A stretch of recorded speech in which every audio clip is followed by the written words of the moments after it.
সীমান্ত দিয়ে স্বর্ণ, ভারতীয় রুপি ও বাংলাদেশের টাকা পাচারের ঘটনা নতুন নয়, কিন্তু হাজার হাজার ডলার পাচারের ঘটনা অনেকটা অবিশ্বাস্য। কাগজে মোড়ানো প্যাকেট থেকে একে একে বের করে আনা হয় ৮০,০০০ মার্কিন ডলার।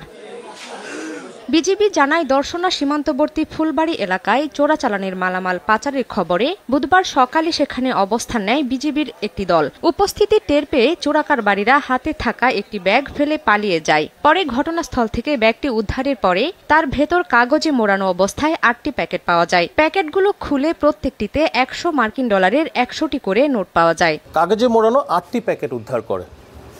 পরবর্তীতে উদ্ধারকৃত ৮টি প্যাকেটের প্রতিটি থেকে ১০০ ইউএস ডলারের ১০০টি নোট পাওয়া যায়, যাতে প্রতিটি বান্ডেলে ১০,০০০ ইউএস ডলার রয়েছে। বিজিবি বিশেষ টহল দল কর্তৃক ৮টি বান্ডেলে সর্বমোট ৮০,০০০ ইউএস ডলার আটক করতে সক্ষম হয়। এ ঘটনায় বিজিবি দর্শনা থানায় অজ্ঞাতদের আসামি করে একটি মামলা করেছে। ডলারগুলো ট্রেজারিতে জমা রাখা হবে বলে জানিয়েছে বিজিবি। সময় সংবাদ, চুয়াডাঙ্গা।